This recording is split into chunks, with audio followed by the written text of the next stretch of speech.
അമ്മയുടെ ഈ കൃപാസനം പ്രത്യക്ഷീകരണ സന്നിധാനത്തിൽ നിന്ന് അർത്തങ്ക ബസിലിക്കയിലേക്ക് വർഷത്തിലൊരു പ്രാവശ്യം നടത്തുന്ന ജപമാല റാലിയാണ്. ആയിരക്കണക്കിന് മനുഷ്യരെ പ്രാർത്ഥിച്ച് ഒരുങ്ങിക്കൊണ്ടിരിക്കുകയാണ്. ഞങ്ങൾ ഇന്നലെ ഒരു മധ്യസ്ഥ പ്രാർത്ഥന റാലി നടത്തി. ഇവിടുന്ന് പ്രവർത്തകർ മാത്രം. കാര്യം പ്രവർത്തകർ എനിക്ക് കഴിഞ്ഞ പ്രാവശ്യം അമ്മ എന്നോട് പറഞ്ഞത് ഈ പള്ളിമണി പോലെയാണെന്ന് പറഞ്ഞ്. പള്ളിമണി എല്ലാവരും മണിയടിച്ച് പള്ളിയിടകത്ത് കയറ്റും, മണി ഒരിക്കലും കയറത്തില്ല പള്ളി. അതുപോലെ പ്രവർത്തകർ എല്ലാവരും റാലിക്ക് വേണ്ട ഉപകാരങ്ങളൊക്കെ ചെയ്ത് അത് സംഘടിപ്പിച്ച് നടക്കും. അവർ റാലിയുടെ ഭാഗമല്ല. അതുകൊണ്ട് അവർക്ക് വേണ്ടി, പ്രവർത്തകർക്ക് വേണ്ടി മാത്രം 100-200 പേരുടെ ഒരു ജപമാല റാലി ഞങ്ങളിവിടെ ഇന്നലെ 3 മണി തൊട്ട് 3:30 തൊട്ട് 7:30 മണി വരെയാണ് അർത്തിങ്കിലെത്തി. എപ്പോഴും 7-7:30 മണിയായി നടന്ന് ജപമാല ചൊല്ലി അവിടെ എത്തി. നിങ്ങൾ ഈ റാലി പങ്കെടുക്കാൻ പോകുന്ന എല്ലാവരെയും ഞങ്ങൾ സമർപ്പിച്ചിട്ടുണ്ട്. കാര്യം ഒത്തിരിയേറെ പ്രതീക്ഷയോടുകൂടിയാണ് ആൾക്കാർ ജപമാല, മാതാവിൻ്റെ ജപമാല പ്രാർത്ഥിച്ച്. നമ്മുടേതെന്ന് പറയുമ്പോൾ ഒരു റിച്ച് റോസറി റാലിയാണ്. കാരണം 10,000-കണക്കിന് എല്ലാ ജാതി നാനാ വിശ്വാസികൾ ഒരുമിച്ച് കൂടി പ്രാർത്ഥിക്കുന്നതാണ്. അപ്പോൾ സ്വാഭാവികമായിട്ടും എല്ലാവരുടെയും അപ്പന്മാരുടെ മക്കളൊക്കെ ലഹരിക്കൊക്കെ അടിപ്പെട്ടു പോകുന്ന കാരണം അവർക്ക് എവിടെ ചെന്ന് പറയണമെന്ന് അറിയാൻ പാടില്ല. അത്ര കണ്ടവർ വേദന അനുഭവിക്കുന്നുണ്ട്. ചില മക്കൾ ഡിപ്രഷനിലേക്ക് പോകുന്നു, പലരും യൂത്തുകളും. അപ്പോൾ അതിനൊക്കെ പ്രത്യേകിച്ച് മരുന്നൊന്നുമില്ല. തൽക്കാലം ഇങ്ങനെ ഒടിഞ്ഞ അസ്ഥി നമ്മൾ കമ്പിയൊക്കെ ഇട്ട് വെച്ചാലും കമ്പി ഇട്ടതുപോലെ നമുക്ക് തോന്നും. അതാണ് മരുന്നിൻ്റെയൊക്കെ ഒരു കുഴപ്പം. അതാണ്. ഇതുപോലെ ദൈവം തന്നെ സുഖപ്പെടുത്താതെ ഒരാളും പരിപൂർണമായിട്ട് സുഖപ്പെടുകത്തില്ല. അപ്പോൾ അവരുടെ മനസ്സും, അങ്ങനെയുള്ളവരുടെയൊക്കെ മനസ്സും, ചിലരൊക്കെ സാമ്പത്തികമായ ബാധ്യതകളും കടങ്ങളുമൊക്കെ, ചിലർക്ക് ജീവിതം അവരെ കൈപിടിപ്പിക്കാൻ വേണ്ടിയുള്ള പരിശ്രമങ്ങളാണ്. അപ്പോൾ അവരെയൊക്കെ എല്ലാവരും, ചിലർക്ക് രോഗങ്ങളാണ്. അപ്പോൾ എല്ലാവരും മനസ്സിലിരിക്കുന്നത് റാലി വരട്ടെ, ഉടമ്പടി എടുത്ത് എല്ലാവരും എടുക്കാൻ പോകുന്നവരും ഒരുമിച്ച് മാതാവിൻ്റെ തിരുസന്നിധി യാതനാ യാത്ര നടത്തിയാണ് നമ്മൾ നമ്മുടെ പ്രാർത്ഥനകൾ ദൈവ തിരുസന്നിധിയിൽ സമർപ്പിക്കുന്നത്. അപ്പം നിങ്ങൾ ചെയ്യേണ്ടത്, നിങ്ങൾ വരുന്നതനുസരിച്ച് ചേർന്നാൽ മതി. തിരക്കിട്ട് ധൃതി ഉണ്ടാക്കി വാഹനാപകടം ഉണ്ടാക്കരുത്. വരുന്ന മുറക്ക് പതുക്കെ ചേരണം. ഞങ്ങളിവിടുന്ന് 5:30 സ്റ്റാർട്ട് ചെയ്യും. അപ്പം നിങ്ങൾ വാഹനത്തിലിരിക്കുന്നവർ 5:30 തൊട്ട് പ്രാർത്ഥിക്കാൻ തുടങ്ങണമെന്നേ ഉള്ളൂ. അല്ലാതെ ഇവിടെ വന്ന് 5:30 എത്തരുത്. അതെങ്ങനെ പതുക്കെ 5:30, 6:30, 7:30, 8:30, 9:30, 10:30 മണി വരെ ആൾക്കാർ വന്നുകൊണ്ടിരിക്കും. കഴിഞ്ഞ പോലും അങ്ങനെയായിരുന്നു. 10:30 മണി വരെ ആൾക്കാർ വന്നുകൊണ്ടിരിക്കും. അപ്പം അവരവിടെ വരുമ്പോൾ, ആ റാലിയുടെ അറ്റം വരുമ്പോൾ 5:30 മണിയാവും, 5 മണിയാവും.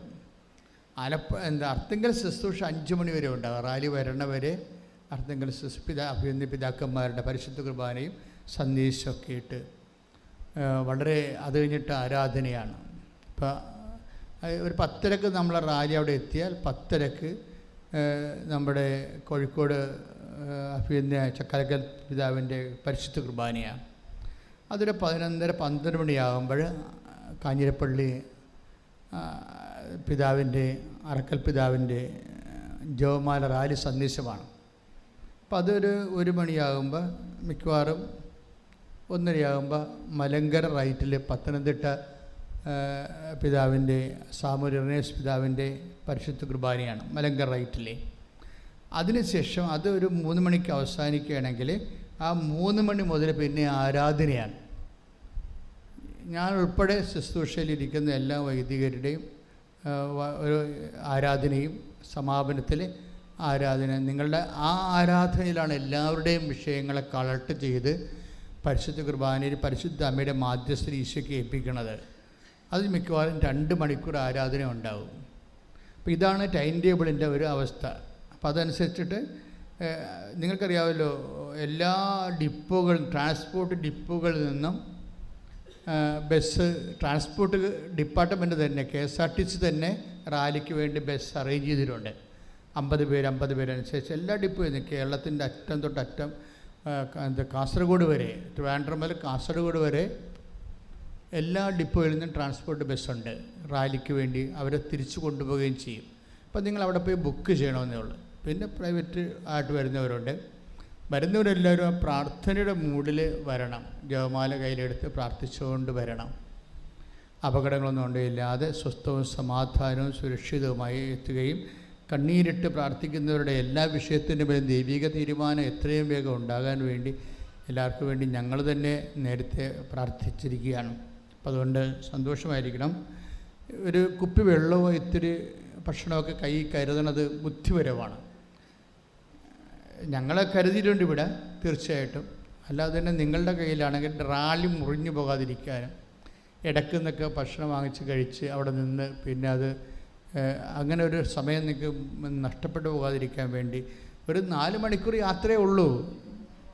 ആ 4 മണിക്കൂറിനുള്ളിൽ നമ്മൾ എത്തും അവിടെ. 4:30 കൂടി പോയാൽ 4:30 മണിക്കൂർ അത്രയും മാത്രമേ ഉള്ളൂ. അപ്പോൾ അതനുസരിച്ച് ഒന്ന് അറേഞ്ച് ചെയ്താൽ മതി. കുറച്ച് ഭക്ഷണം അവിടെയും ലഘുഭക്ഷണം ക്രമീകരിച്ചിട്ടുണ്ട്, വെള്ളം ക്രമീകരിച്ചിട്ടുണ്ട്. എങ്കിലും നിങ്ങളുടെ കയ്യിൽ കുറച്ച് വെള്ളവും കുറച്ച് ഭക്ഷണമൊക്കെ ഉണ്ടാകുന്നത് നല്ലതാണ്. ഇൻ കേസ് ഇപ്പോഴും മഴ പൊഴിഞ്ഞ് കണ്ടില്ലേ, അപ്പോൾ അതനുസരിച്ച് ഒരു പുട കൂടി കരുതുന്നത് നമുക്ക് നല്ലതാണ്. ഓക്കെ, അപ്പോൾ സന്തോഷമായിരിക്കുക. ആദ്യത്തെ അറിയിപ്പ് കഴിഞ്ഞു. രണ്ടാമത്തെ അറിയിപ്പ്, അതായത് ഇപ്പോഴ് കൃപാസനത്തിൽ ഈ ഒക്ടോബർ മാസത്തിൽ ഒക്ടോബർ മാസം മാത്രമേ ഉള്ളൂ എന്ന് എനിക്കറിയത്തില്ല. അതായത് ഉടമ്പടി ഓപ്പണായിട്ട് ലൈവായിട്ട് ബ്രോഡ്കാസ്റ്റ് ചെയ്യുന്നുണ്ട്. അത് വലിയൊരു ഭാഗ്യമാണ്. 9:00 ഉടമ്പടി തുടങ്ങിക്കഴിഞ്ഞാൽ അപ്പം തന്നെ നിങ്ങൾ ലൈവായിട്ട് ഉടമ്പടി കാണിക്കും. അപ്പോൾ ആയിരക്കണക്കിന് നൂറുകണക്കിന് മനുഷ്യർ പ്രാർത്ഥിച്ച് ഉടമ്പടി എടുത്തുകൊണ്ടിരിക്കുമ്പോൾ ഉടമ്പടി എടുത്തിട്ടുള്ളവരും എടുക്കാൻ ഉദ്ദേശിക്കുന്നവരും പോകുന്നവരെല്ലാവരും അതിനോട് ചേർന്നിട്ട് നിങ്ങളുടെ നിയോഗങ്ങൾ ടൈപ്പ് ചെയ്ത്, നമ്മൾ ഉടമ്പടി വെച്ചിട്ടുള്ളതാണെങ്കിൽ പോലും ആ നിയോഗങ്ങൾ വീണ്ടും മാതാവിൻ്റെ തിരുസന്നിധിയിൽ ടൈപ്പ് ചെയ്തുകൊണ്ട് ആ പ്രാർത്ഥനയുടെ ഭാഗമാക്കാനും, പിന്നെ പ്രയാസം ഇപ്പോൾ ഇന്നൊരു പ്രയാസം ഉണ്ടായി, അപ്പം നിങ്ങൾ കാത്തിരിക്കണം. നാളെ ഉടമ്പടി 9:00 ലൈവാകും. ആ ലൈവിൽ ഞാനിത് മാതാവിനോട് നേരിട്ട് പറയും. അപ്പോൾ ആ പ്രാർത്ഥനയുടെ 10,000 അനുഗ്രഹിക്കപ്പെടുന്ന ആ പ്രാർത്ഥനയുടെ കൂടെ നിങ്ങളുടെ വിഷയം ഏറ്റെടുത്ത് നിങ്ങൾക്ക് പ്രാർത്ഥനയുടെ ലിങ്കിൽ ഒരു സുരക്ഷിതത്വം കിട്ടി ആ പ്രാർത്ഥനയുടെ ചൈതന്യത്തിൽ പോകാൻ പറ്റും. അപ്പോൾ അത് നിങ്ങൾ യൂസ് ചെയ്യണം. എനിക്ക് അറിയിപ്പായിട്ട് തൽക്കാലം ഇത്രയും നിങ്ങളോട് പറയാനുള്ളൂ. ബാക്കിയുള്ളത് ചെറിയ അറിയിപ്പുകളാണ്, അത് അവസാനം പറഞ്ഞോളാം. ഇപ്പോൾ എല്ലാവരും എഴുന്നേറ്റ് നിൽക്കുക. ഇപ്പോൾ നമ്മൾ പ്രൈസ് ആൻഡ് വർഷിപ്പിലേക്ക് പോവുകയാണ്. ശ്രുതികട്ടെ. Hallelujah, hallelujah, hallelujah, hallelujah. യേശുവേ ആരാധന. Hallelujah, hallelujah.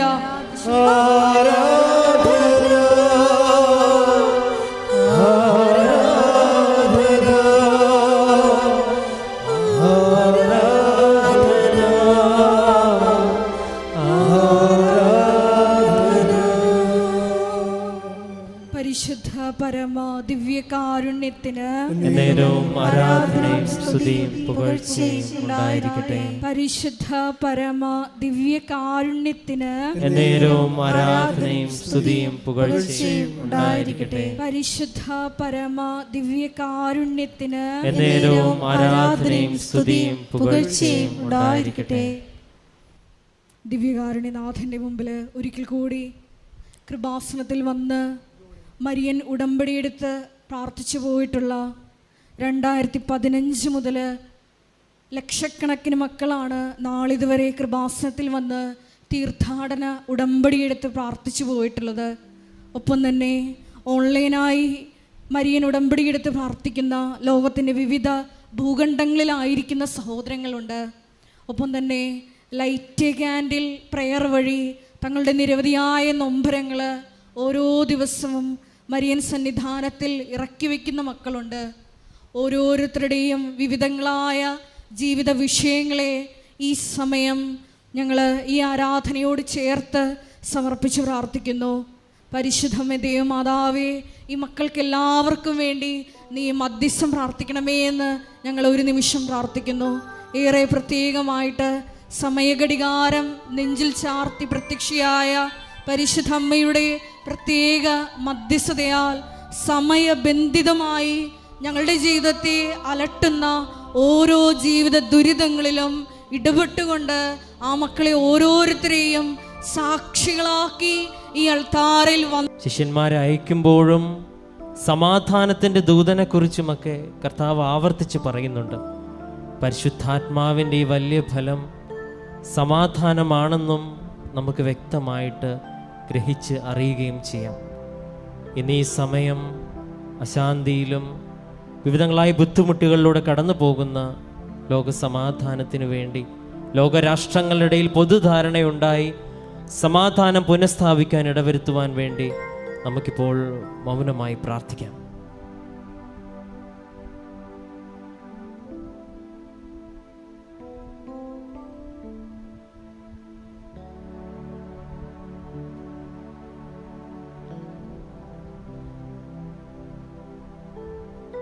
കർത്താവെ, അങ്ങയുടെ പരിശുദ്ധാത്മാവിനെ അയച്ച് രാഷ്ട്രത്തലവന്മാരിലൂടെയും സമാധാനവും നീതിയും പുനഃസ്ഥാപിക്കുവാൻ അങ്ങയുടെ ശക്തമായ ഇടപെടലും അങ്ങയുടെ വലിയ സാന്നിധ്യവും ആ ലോകരാഷ്ട്രങ്ങളുടെ ഇടയിൽ ഉണ്ടാകുവാൻ ഇടവരുത്തണമെന്ന് പ്രാർത്ഥിച്ചുകൊണ്ട് നമുക്കിപ്പോൾ സ്തുതിക്കാം.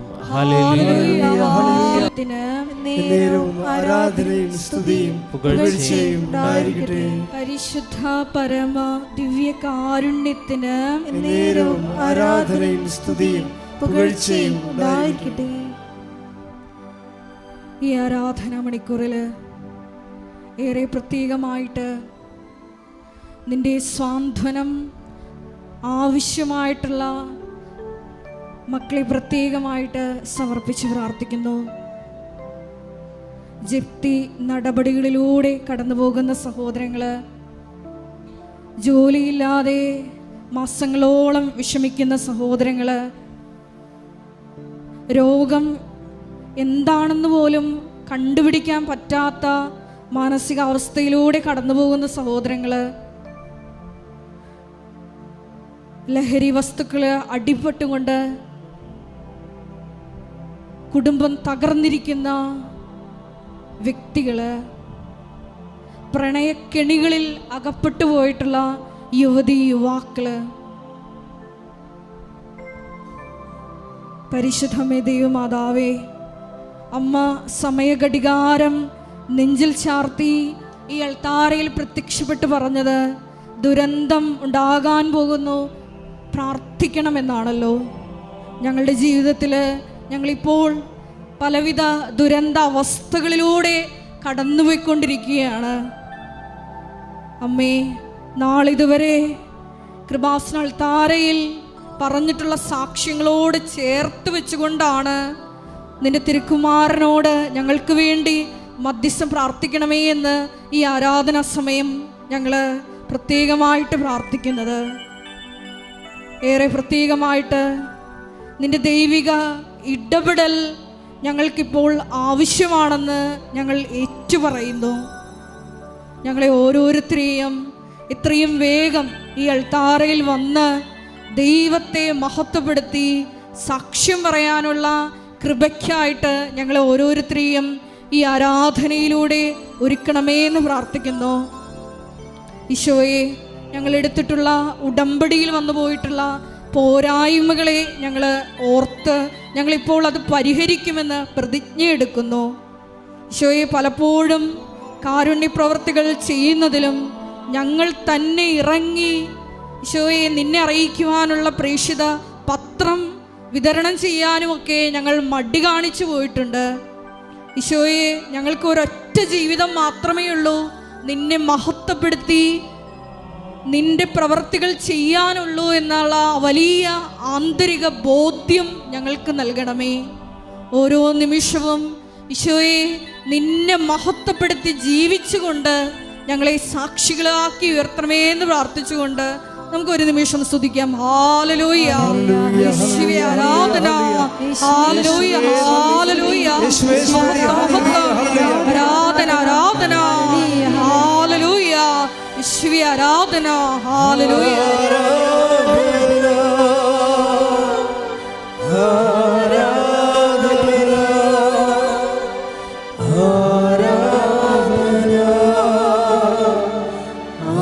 നമ്മൊന്ന് വാശി പിടിച്ച് ഒക്ടോബർ 28 എന്ന് പറയുന്ന ഡേറ്റ് ഇട്ട് പ്രാർത്ഥിക്കുന്ന ഒരുപാട് പേരുണ്ട്. ഒരുപാട് പേരുടെ സാക്ഷ്യങ്ങളിൽ നിന്ന് അത് വ്യക്തവുമാണ്. ഈ റാലിയിൽ അമ്മ എന്നോട് പറയണോ, അല്ലെങ്കിൽ എനിക്കിനി എന്ത് ചെയ്യണമെന്നറിയാതെ തന്നെ വളരെ പ്രത്യാശയോടും പ്രതീക്ഷയോടും കൂടെ കഷ്ടപ്പെട്ട് പ്രാർത്ഥിച്ചൊരുങ്ങി കുമ്പസാരിച്ചൊരുങ്ങി പങ്കെടുക്കുന്ന ഒരുപാട് പേരുണ്ട്. മക്കൾക്ക് വേണ്ടി നടക്കുന്ന അപ്പനും അമ്മമാരുണ്ട്. മക്കൾ വിളിച്ചാൽ വരില്ല, വിശ്വാസം ഉണ്ടാവാൻ വേണ്ടി വരുന്ന അമ്മമാരുടെ എല്ലാ നിയോഗവും അവരുടേതായിരിക്കത്തില്ല നമുക്ക് ഉറപ്പാണ്. കാരണം പലരും ജപമാല റാലിക്ക് വരുന്ന മക്കൾക്ക് വേണ്ടിയാണ്, മറ്റുള്ളവരുടെ നിയോഗത്തിന് വേണ്ടിയാണ്. അങ്ങനെ ഇവിടെ എത്തിച്ചേരുന്നവർ ഒരുപാട് പേരുണ്ട്. ഒരു പക്ഷേ ജപമാല റാലിയിലോട് വരാൻ താല്പര്യമില്ലെങ്കിൽ പോലും നിർബന്ധം മൂലം എത്തിച്ചേരുന്നവരുണ്ട്. അല്ലെങ്കിൽ ഇവരെ സഹായിക്കുവാനായിട്ട് കൊണ്ടെത്തുവാനായിട്ട് എത്തുന്ന വാഹന സൗകര്യം നൽകുവാനായിട്ട് മാത്രം വരുന്നവരുണ്ട്.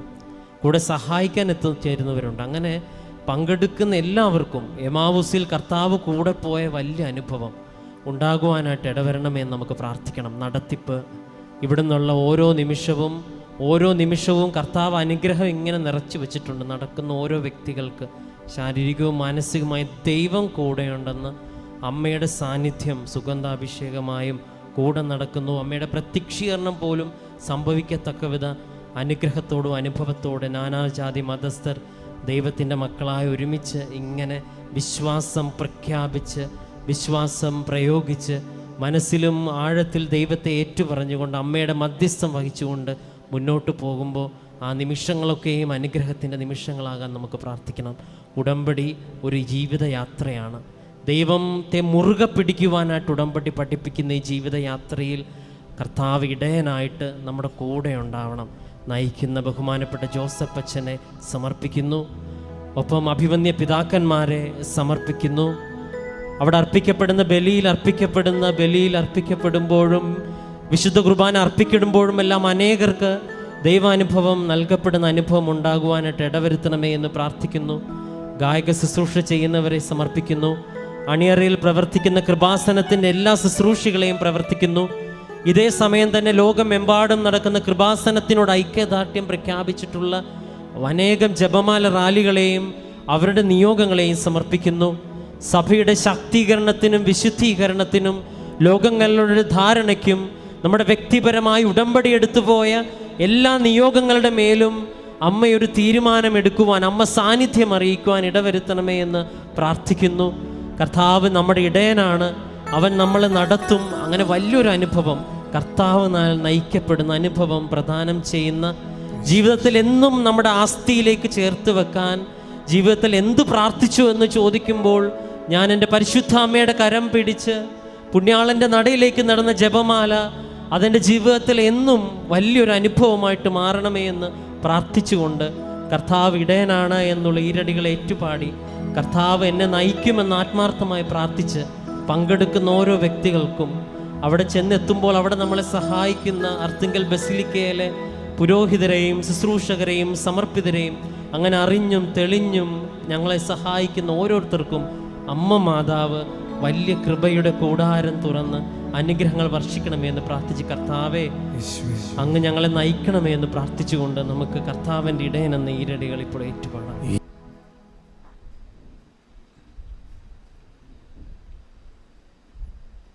പരിശുദ്ധ പരമദിവ്യകാരുണ്യത്തിന് എന്നേരവും ആരാധനയും സ്തുതിയും പുകഴ്ചയും ഉണ്ടായിരിക്കട്ടെ. എൻ്റെ പ്രിയപ്പെട്ടവരെ, ഈ പ്രാവശ്യത്തെ സാക്ഷ്യത്തിലെ മനോഹരമായ 2 പ്രാർത്ഥനകളുണ്ട്. ഈ പ്രാവശ്യത്തെ സാക്ഷ്യത്തിലെ 2 പ്രാർത്ഥനകളുണ്ട്. വളരെ മനോഹരമായ പ്രാർത്ഥന. ഭർത്താവും ഭാര്യയും കൂടിയാണ് സാക്ഷ്യം പറഞ്ഞിരിക്കുന്നത്. 2 നോൺ ക്രിസ്ത്യൻസാണ്.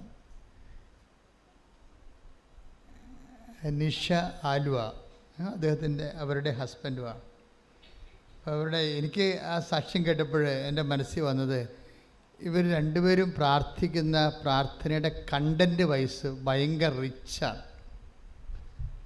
അതിൻ്റെ ഉള്ളടക്കം ഭയങ്കര പോഷിതമായിട്ടുള്ളതാണ്. എന്താ പ്രാർത്ഥിക്കുന്നത്? ഒന്ന്, ഒരു കാര്യം മനസ്സിലാക്കേണ്ടത്, ഈ ഹസ്ബൻഡിന് വിശ്വാസമില്ല, ഒന്നിലും വിശ്വാസമില്ല. അതാണ് സംഭവം. അങ്ങനെയൊക്കെ ഒന്നിലും വിശ്വാസമില്ല. വൈഫിന് വിശ്വാസമുണ്ട്. അപ്പോൾ ഒരു ദിവസം അപ്പന് അസുഖം വന്നപ്പോൾ വൈഫ് അവർ നേഴ്സാണ്, പ്രൊഫഷണൽ നേഴ്സാണ്. ഹസ്ബൻഡിനോട് പറഞ്ഞു, അപ്പൻ്റെ അസുഖം എന്ന് വെച്ച് കഴിഞ്ഞാൽ അപ്പൻ 84 വയസ്സുള്ള പ്രായമുള്ള ആളാണ്, രോഗിയാണ്. ഭയങ്കര ഈ സോറിയാസിസ് പോലെ മുതുക് മുഴുവനും ഇങ്ങനെ പഴുത്ത് അഴുകുകയാണ്. അപ്പോൾ എല്ലാവരും ബന്ധുക്കളൊക്കെ വന്ന് കണ്ടിട്ട് പറയണത് അപ്പം പെട്ടെന്ന് പോകും എന്നാണ് പറയണത്. എല്ലാവരും അങ്ങനെ പറയണേ, അപ്പം പെട്ടെന്ന് പോകും. അപ്പോൾ ഹസ്ബൻഡ് വൈഫിനെ വിളിച്ച് പറയും, എടി ഇനി മണിക്കൂറുകളേ ഉള്ളൂ, അപ്പം പെട്ടെന്ന് പോകും എന്നാണ് എല്ലാവരും പറയണമെന്ന് പറഞ്ഞു. അപ്പം നിൽക്കാൻ പറ്റുന്നില്ല, ഇരിക്കാൻ പറ്റുന്നില്ല, ശ്വാസം കിട്ടണില്ല, പരമസാണ്. വൈഫ് പെട്ടെന്ന് പറയണത് നിങ്ങൾ ആ ഉടമ്പടി തൈലം എടുത്ത് അപ്പൻ്റെ മുതുകിൽ പെരട്ടാൻ പറയും. അപ്പം നേരത്തെ ഇതുപോലെ പറയുമ്പോൾ വൈഫ് പറയുമ്പോൾ ഈ ഹസ്ബൻഡ് പറയും, നീ ഒരു നേഴ്സല്ലേ, നീ ഇപ്പോഴും ഇങ്ങനെയുള്ള കാര്യങ്ങളൊക്കെയാണ് പറയണത്. ഇത് നിൻ്റെ പ്രൊഫഷനിൽ നീ സയൻറ്റിഫിക്കായിട്ട് ഹീലിംഗ് പഠിച്ചിട്ടുള്ള ആളാണ്, പിന്നെ നീ എന്തിനാ ഇങ്ങനെ സംസാരിക്കണം എന്ന് ചോദിക്കും. അപ്പോൾ അദ്ദേഹം അവരുടെ വർത്തമാനത്തെ തടയും. പക്ഷേ ഇപ്പോഴത്തെ പ്രശ്നം അതല്ല. ഇപ്പോൾ ഈ അപ്പൻ്റെ വിഷയത്തിൽ മരുന്നിനൊന്നും ചെയ്യാനില്ല, അതാണ് വിഷയം. നമുക്കറിയാമല്ലോ, ഒരു ടൈം കഴിഞ്ഞാൽ പിന്നെ ആർക്കും ഒന്നും ചെയ്യാൻ പറ്റത്തില്ല. അതെപ്പോഴും നമ്മൾ ഓർത്തേക്കണം. നിങ്ങൾ എത്ര അടുപ്പമുള്ളവരായാലും നമ്മളുടെ ഒരു സ്റ്റേജ് കഴിഞ്ഞാൽ പിന്നെ ആർക്കും നമ്മളെ സഹായിക്കാൻ പറ്റത്തില്ല. ഇതുപോലെ ഇപ്പോൾ ഹസ്ബൻഡ് മനസ്സിലായി ഒരു ഓപ്ഷനില്ല. നമ്മളെല്ലാവരും ഒരു ഓപ്ഷൻ ഇല്ലാത്ത, ഇനിയൊരു തിരഞ്ഞെടുപ്പ് സാധ്യമല്ലാത്ത, തിരഞ്ഞെടുപ്പ് എന്ന് പറയുമ്പോൾ ഇലക്ഷനല്ലേ, നമ്മുടെ ജീവിതത്തിന് ഒരു പോകും വഴിക്ക് വേറൊരു മാർഗമില്ലാതെ വരുന്നൊരവസ്ഥ എല്ലാവരുടെ മുമ്പിലും. നമ്മളിത് അത് വരും എന്ന് ഉറപ്പാണ്. അത് എപ്പോൾ വരുമോ നമുക്കറിയത്തില്ല. എത്ര വലിയ മനുഷ്യരായാലും എത്ര കപ്പാസിറ്റി ഉള്ളവരായാലും ഒരു ഹവർ നമുക്ക് എല്ലാം നിസ്സഹായമായ ഒരവസ്ഥ. അപ്പൻ്റെ അവസ്ഥ ഇതാണ്. പണ്ട് നീ ഒരു നേഴ്സല്ലേ എന്ന് ചോദിച്ച ഹസ്ബൻഡ് ഇപ്പോൾ ചോദിക്കണില്ല. അയാൾ ആ വിശ്വാസ പ്രമാണം നോക്കിയിട്ട് അത് നോക്കി ചെല്ലി അപ്പൻ്റെ മുതുകത്തി ഉടമ്പടി തൈലം പുരട്ടിക്കൊടുക്കും. അപ്പോൾ പിറ്റേ ദിവസം അങ്ങനെ ഒരു സംഭവം ആ മുതുകത്തില്ലാത്ത രീതിയിൽ അപ്പൻ, അമ്മ, പരിശുദ്ധ അമ്മ ഹീലാക്കി കൊടുക്കും. അപ്പോഴേ അദ്ദേഹം അപ്പോൾ വിശ്വാസത്തിൽ വരും. വിഷയം അതല്ല, അദ്ദേഹത്തിൻ്റെ പ്രാർത്ഥനയുടെ രീതിയാണ്. പിന്നീട് പെട്ടെന്ന് ഡോക്ടർമാർ പറഞ്ഞ് അപ്പം കിടന്ന് ആൾക്കാർ പൊക്കി കോരിയെടുത്താൽ മാത്രമേ അപ്പനെ കൊണ്ടുപോയി എവിടെയെങ്കിലും കട്ടിൽ കിടത്താൻ പറ്റത്തുള്ളൂ. ആ അപ്പൻ നടന്ന് ആംബുലൻസിൽ കയറി. പക്ഷേ ഡോക്ടർ പറഞ്ഞ് ക്യാൻസർ ഉണ്ട് എന്ന് പറഞ്ഞു. ബയോപ്സിക്ക് വിട്ടിരിക്കുകയാണ് ഒരു കഷണം. അത് ഉള്ളിലാണ്. അത് ഇത് രോഗമല്ല, മാതാവ് സുഖപ്പെടുത്തിയ രോഗമല്ല, വേറെ രോഗം അപ്പനുണ്ട്. അത് ബയോപ്സിക്ക് വിട്ടിരിക്കുകയാണെന്ന് പറഞ്ഞു. അതോടുകൂടി ഈ മനുഷ്യൻ വിറച്ചുപോയി. ഈ മനുഷ്യൻ നേരെ വന്ന് മാതാവിൻ്റെ അടുത്ത് ഇവിടെ നിന്നേച്ച്, നിങ്ങൾക്കറിയാമല്ലോ കുറേ പേര് അങ്ങനെ കുറേ മനുഷ്യരുണ്ട്. രാവിലെ ഇങ്ങോട്ട് വരും, മാതാവിനെ നോക്കിക്കൊണ്ട് മണിക്കൂറോളം നിൽക്കും. അപ്പോൾ ഈ മനുഷ്യൻ ഇവിടെ വന്നിച്ച് മാതാവിനോട് പറയുന്നൊരു പ്രാർത്ഥനയുണ്ട്. അതാണ് എൻ്റെ പോയിൻ്റ്. മനുഷ്യൻ, അമ്മേ, ഞങ്ങൾ രണ്ടുപേരും കൂടി ഒരുമിച്ച് പോകാൻ നേരത്താണ് ഇപ്പോൾ അപ്പന് ഈ രോഗം വന്നത്. അപ്പം ഞങ്ങൾക്ക് പോകാതിരിക്കാൻ പറ്റത്തില്ല.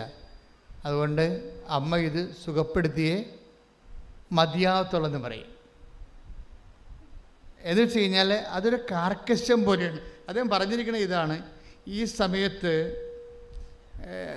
മാതാവേ ഈ സമയത്ത് പരീക്ഷിക്കരുത്. അതായത് അപ്പോൾ കുറച്ച് ടോൺ മാറി. എന്താണ്, അവരെല്ലാം ഒരുക്കി പോകാൻ നേരത്താണ് അപ്പന് ക്യാൻസർ ആണെന്ന് പറയണത്. അപ്പോൾ ആ മനുഷ്യൻ നേരെ വന്ന് മാതാവിനോട് പറഞ്ഞു, മാതാവേ ഈ സമയത്ത് പരീക്ഷിക്കരുത്.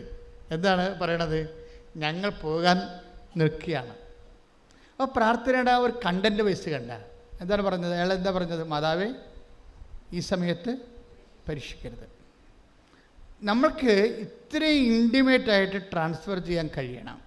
ഇതൊരു ഇൻറ്റിമസിയാണ്. ഇൻറ്റിമസി ഉള്ളവർക്ക്, അമിതമായ വിശ്വാസമുള്ളവർക്ക് വാരിക്കെട്ടി പ്രാർത്ഥിക്കേണ്ടി വരത്തില്ല. വല്ലതും പ്രാർത്ഥിച്ചാൽ മതി. ആ പ്രാർത്ഥന എപ്പോഴും നമ്മൾ ശ്രദ്ധിക്കേണ്ട ഒരു വിഷയം. ഇനി ഇദ്ദേഹത്തിൻ്റെ വൈഫ് നിഷയുടെ ഒരു പ്രാർത്ഥനയുണ്ട്. ആ പ്രാർത്ഥന എന്ന് പറയണത്, ഇവൾക്ക് സൗദി നേഴ്സാണ്. സൗദിയിൽ നിന്ന് ട്രാൻസ്ഫറായി വേറെ രാജ്യങ്ങളിലേക്ക് പോകാൻ വേണ്ടി ആൾ സ്വയം ടെർമിനേറ്റ് ചെയ്ത് പോകുന്നതാണ്. പക്ഷേ വിസ പ്രോസസ്സിങ്ങൊക്കെ ഭയങ്കര സ്ലോയാണ്. പല തരത്തിലുള്ള ഓരോ ഏടാകൂടങ്ങൾ വരികയാണ്. പക്ഷേ എന്നിട്ടും മാതാവ് ഈ നിഷയുടെ ഉടമ്പടി ഹോണർ ചെയ്തിട്ട് ഇവളെ നിഷ പറയുന്നുണ്ട് ആ സാക്ഷ്യത്തിൽ, എനിക്ക് മനസ്സിലാവണില്ല, ആരോ എൻ്റെ കൂടെ നിന്ന് ഓരോ ഫയലും നീക്കണ പോലെ എനിക്ക് തോന്നണുണ്ടെന്ന്. അതിപ്പോൾ ഈ നിഷയുടെ മാത്രം എക്സ്പീരിയൻസ് അല്ല. ഇപ്പോൾ എല്ലാ ദിവസങ്ങളിലും ആൾക്കാർ ഇത് പറയുന്നുണ്ട്, ആരോ എൻ്റെ കൂടെ ഉണ്ട്. ഉടമ്പടി എടുത്തപ്പോൾ തോന്നി ആരോ എൻ്റെ കൂടെയുണ്ട്. പ്രസൻസാണത്.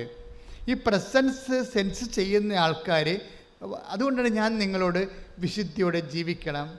ചുമ്മാ ഞാൻ പറയണ പോലെ പോലും കെയർലെസ് വർത്തമാനങ്ങൾ പറയരുത്. ഞാനിങ്ങനെ കെയർലെസ് വർത്തമാനങ്ങൾ പറയില്ല. ചില സമയത്ത് നാടൻ വർത്തമാനങ്ങൾ പറയത്തില്ലേ. അപ്പം അത് എൻ്റെ മനസ്സ് ഈശോയ്ക്ക് അറിയാവുന്ന കാരണം എനിക്ക് പ്രശ്നമില്ല. നിങ്ങൾ നാടൻ വർത്തമാനം കയറി പറയരുത്. കാര്യം നിങ്ങളത് പറയാത്ത ആൾക്കാരാണ്. എന്നുവെച്ചാൽ അത് പറയുമ്പോൾ നിങ്ങൾക്ക് വെറുപ്പോ അതല്ലെങ്കിൽ വൈരാഗ്യമോ ഈർച്ചയോ നിരാശമോ അല്ലെങ്കിൽ നിരാശയോ ഒന്നും ഉണ്ടാകരുത്. എനിക്കതൊന്നും ഇല്ലാതെയാണ് ഞാൻ അത് പറയണത്. ആ നെഗറ്റീവ് ഫീലിങ്സ് ഇല്ലാതെയാണ് അത് അതുകൊണ്ടാണ്. എന്താ വെച്ചാൽ നമ്മൾ ഉടമ്പടി എടുക്കുമ്പോൾ വിശുദ്ധി പാലിക്കുന്നതിൻ്റെ കാരണങ്ങളൊന്ന് ഈ പ്രസൻസാണ്. എന്നുവെച്ചാൽ ദൈവത്തിൻ്റെ സാന്നിധ്യം. I will come with you wherever you go. നീ എവിടെ പോയാലും ഞാൻ നിന്റെ കൂടെ. അത് പ്രോമിസിലുള്ളതല്ലേ. ആ പ്രോമിസ് ദൈവം പാലിക്കും. അപ്പം ഞാനെന്താ നിങ്ങളോട് പറഞ്ഞു വെച്ച് കഴിഞ്ഞാൽ, നിങ്ങൾ പ്രസൻസ് ഉള്ളത് കാരണം കെയർലെസ്സായിട്ട് പോകരുത്.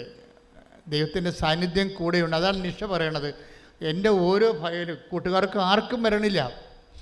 കൂട്ടുകാരുടെ ആരുടെ ഫയൽ ഇപ്പം തന്നെ നിഷ കഴിഞ്ഞ ദിവസം വേറെ ഒരു സാക്ഷ്യമുണ്ട്. ഒരു 22 വയസ്സുകാരൻ, എന്നാ അയാളുടെ പേര്, 22 വയസ്സേ ആ പയ്യൻസിനുള്ളത്. പക്ഷേ നല്ല ഒരു സാക്ഷ്യമാണ്. അത് 22 വയസ്സെന്ന് പറയുമ്പോൾ അവന് ജർമ്മനി പോകാനാണ്. അതായത് ജർമ്മനി പോകാൻ വേണ്ടി ആദർശിൻ്റെ സാക്ഷ്യം അത് നിങ്ങളൊന്ന് കേൾക്കണം കേട്ടോ. 22 വയസ്സേ പയ്യൻസിനുള്ളൂ. പക്ഷേ സൂപ്പർ സാക്ഷ്യം. അത് അവൻ പറഞ്ഞു, ഞാൻ കുടുംബ പ്രാർത്ഥനയ്ക്കൊന്നും പങ്കെടുക്കത്തില്ല, പള്ളിയിലൊന്നും പോകത്തില്ല, പോയാൽ തന്നെ അവസാനമേ കുർബാന എല്ലാം തീരാൻ നേരത്തെ ചെല്ലത്തുള്ളൂ. കുർബാന എല്ലാം നേരെ കുടുംബ പ്രാർത്ഥനയ്ക്ക് പങ്കെടുക്കത്തില്ല. കുടുംബ പ്രാർത്ഥന സമയമാകുമ്പോൾ ഞാൻ അവിടുന്ന് വീട്ടിൽ നിന്ന് ഇറങ്ങിപ്പോയിട്ട് കൂട്ടുകാരുടെ കൂടെ കളിച്ചൊക്കെ ഇരിക്കും. എന്നിട്ട് കുർബാന ഭക്ഷണ സമയത്ത് വരത്തുള്ളൂ. അങ്ങനെ എൻ്റെ ഒരു കെയർലെസ് ലൈഫായിരുന്നു. പക്ഷെ ഉടമ്പടി എടുത്ത് കഴിഞ്ഞപ്പോൾ ആരും എൻ്റെ കൂടെ ഉള്ളതുപോലെ എനിക്ക് തോന്നിയെന്ന്. അതാണ് ഇത് പ്രസൻസാണ്. ആരോ എൻ്റെ കൂടെ ഉള്ളു. എന്നിട്ട് ഈ കൂട്ടുകാരുടെ എല്ലാം ഫയൽസൊന്നും ഓപ്പൺ ആകാതിരിക്കുമ്പോഴും അല്ലെങ്കിൽ അതിൻ്റെ പ്രൊസീഡിങ്സ് ബ്ലോക്കാകുമ്പോഴും ഇവൻ്റെ പ്രൊസീഡിങ്സ് കറക്റ്റ് ചെയ്ത് പോകും. എക്സാമിന് ചെല്ലുമ്പോൾ രസമുണ്ട്. എക്സാം ചെല്ലുമ്പോൾ ഈ ജർമ്മൻ എക്സാമാണ്. ജർമ്മൻ എക്സാം പകുതി പറഞ്ഞപ്പോൾ തന്നെ വൈവ സ്പീക്കിങ്ങിന് പകുതി പറഞ്ഞപ്പോൾ തന്നെ എക്സാം ചെയ്യുന്ന ആൾ പറഞ്ഞ് എഴുന്നേറ്റ് പോയിക്കൊള്ളാൻ പറഞ്ഞു. എന്താ കാര്യം, നിനക്കൊരു കുന്തും അറിയത്തില്ലെന്ന് പറഞ്ഞു.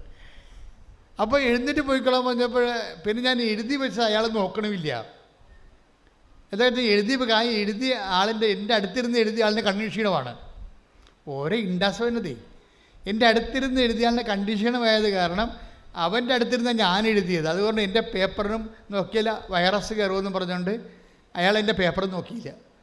അപ്പോൾ ഞാനിവിടുത്തെ എൻ്റെ വയോയും പോയി, എൻ്റെ റൈറ്റിങ്ങും പോയി. ഞാൻ പിന്നെ എന്നാ ചെയ്യാനാണ്.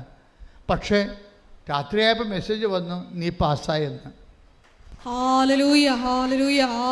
നമ്മളെ വല്ലാതെ ഞെട്ടിച്ചുകൊണ്ടാണ് ഈ ഉടമ്പടി പോണത്. അപ്പോൾ ഈ 22 വയസ്സുകാരൻ, പള്ളി കയറാത്തവൻ, കുടുംബപ്രാർത്ഥനയ്ക്ക് ഇറങ്ങിപ്പോകുന്നവൻ, എങ്ങനെയാണ് ദൈവം അവൻ്റെ ഒരു വിഷയത്തിൽ ഇടപെടണത്. എന്നിട്ട് ഇപ്പോൾ അവൻ പറയാണ്, ഞാൻ എൻ്റെ ഉടമ്പടിയല്ല എൻ്റെ ജീവിത പ്രശ്നമല്ല പ്രശ്നം. ഏറ്റവും വലുത് ഉടമ്പടി എന്നെ ദൈവത്തോട് അടുപ്പിച്ചെന്നാണ് പറയണം. ഉടമ്പടി എന്നെ ദൈവത്തോട് അടുപ്പിച്ചു. ഞാൻ എന്താ ഇപ്പം നിങ്ങളോട് പറയണമെന്ന് വെച്ച് കഴിഞ്ഞാൽ, നിങ്ങൾ കുറച്ചുകൂടി ദൈവത്തോട് അടുക്കണം.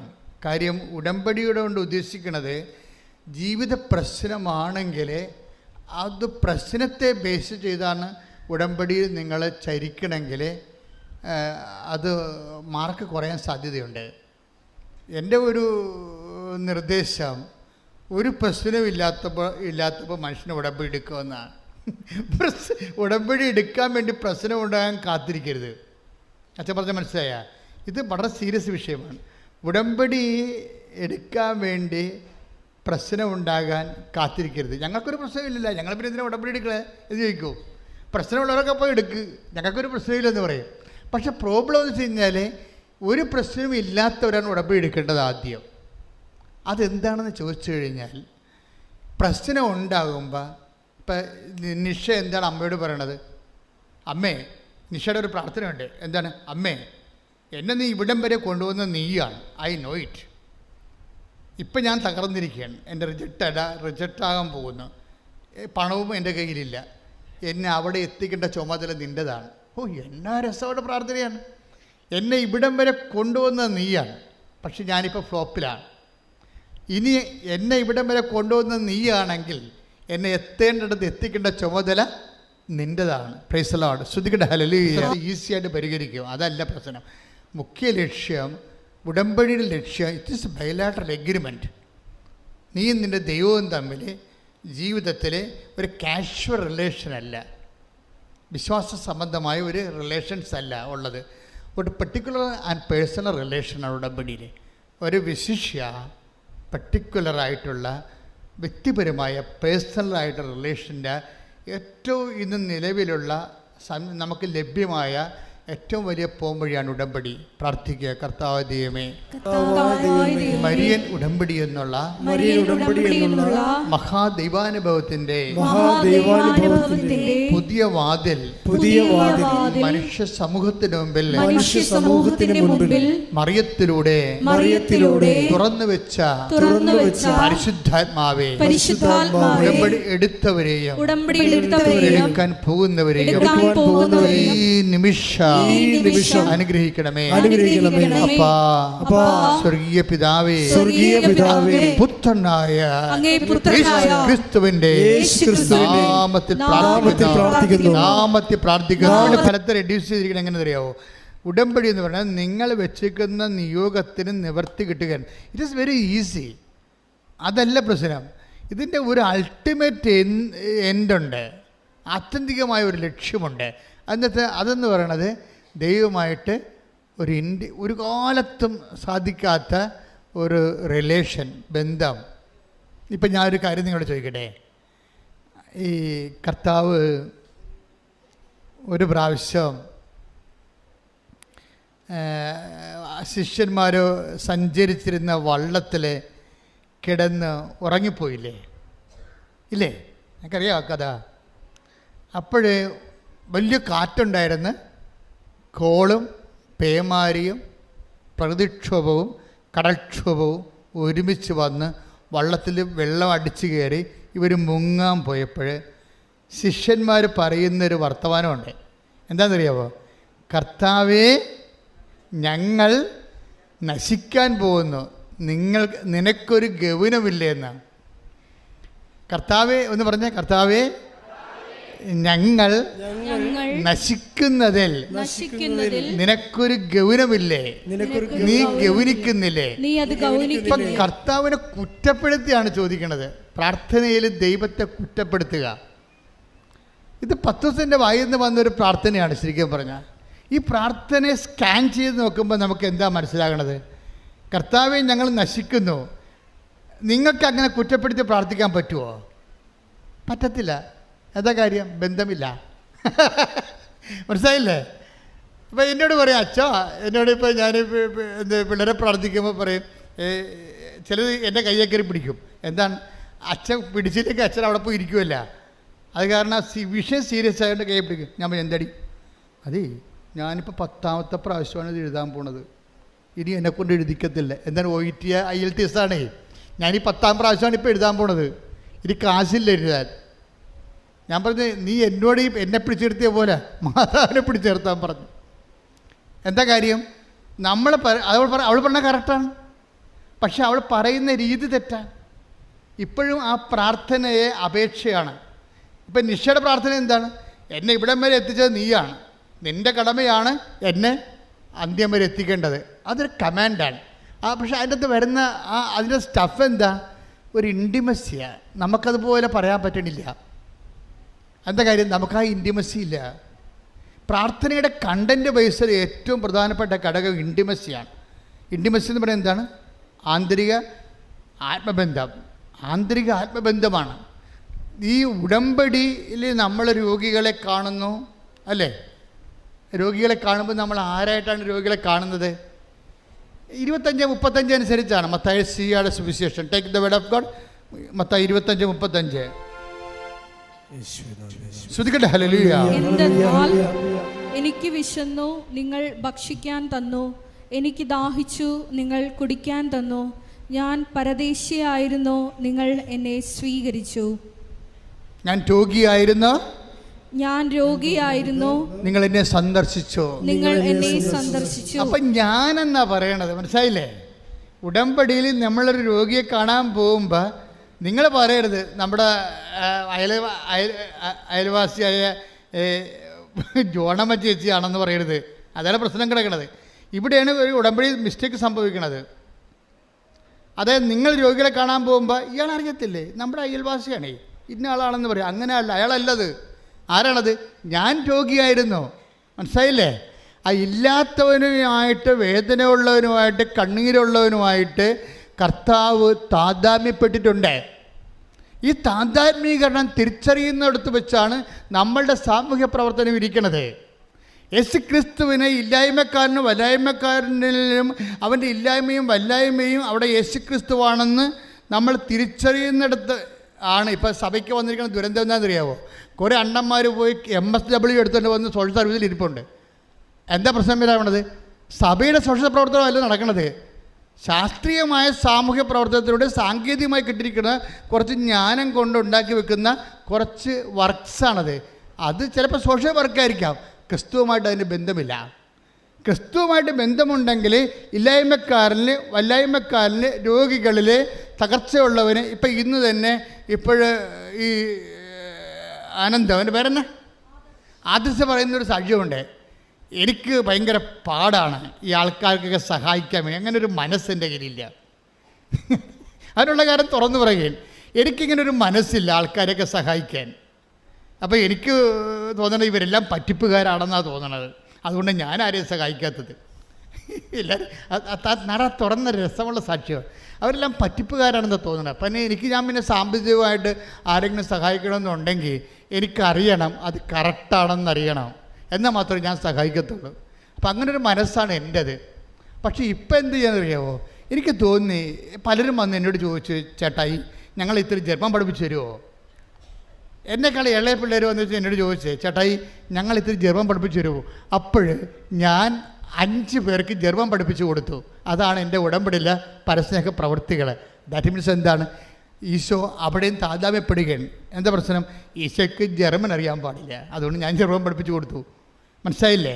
നമ്മുടെ സാമൂഹ്യ പ്രവർത്തനങ്ങൾ പോലും അത് ഈശോ ആണ് എന്നിലൂടെ, അവനിലൂടെ എന്നോട് ആവശ്യപ്പെടുന്നത് കണ്ടുകൊണ്ട് ഞാൻ ഈശോയുടെ വാക്കുകളെ ഹോണർ ചെയ്തുകൊണ്ട് നിങ്ങൾ ദൈവത്തിൻ്റെ ജോലി ചെയ്യുമ്പോൾ ഈ ഇൻറ്റിമസി ഉണ്ടാകും.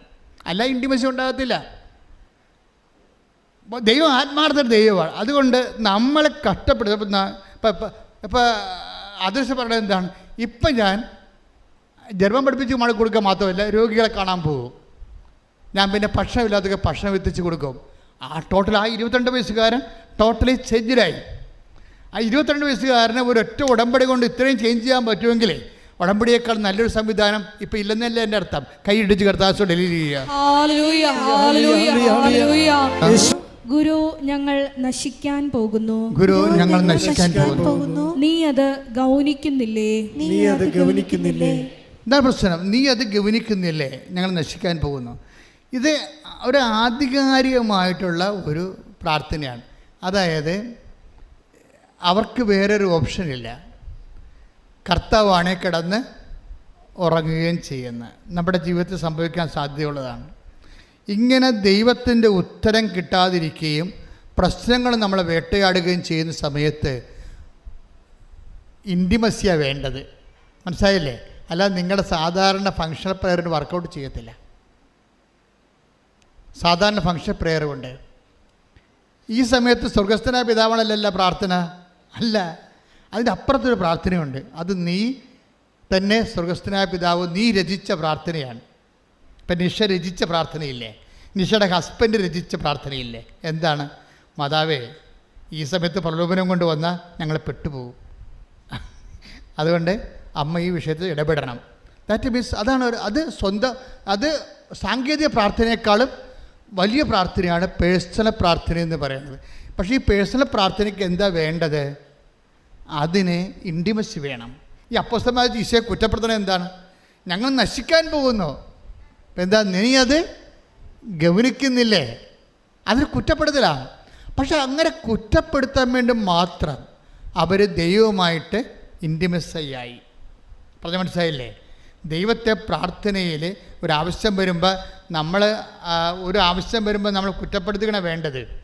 ഒരു സർക്കാർ ഓഫീസിൽ പോയി നമ്മൾ ഒരാവശ്യം വരുമ്പോൾ ആ ഓഫീസിനെ കുറ്റപ്പെടുത്തിയാൽ പിന്നെ ഉള്ളതുപോലും കിട്ടത്തില്ല, ഇല്ലേ? നെഗറ്റീവാണത്.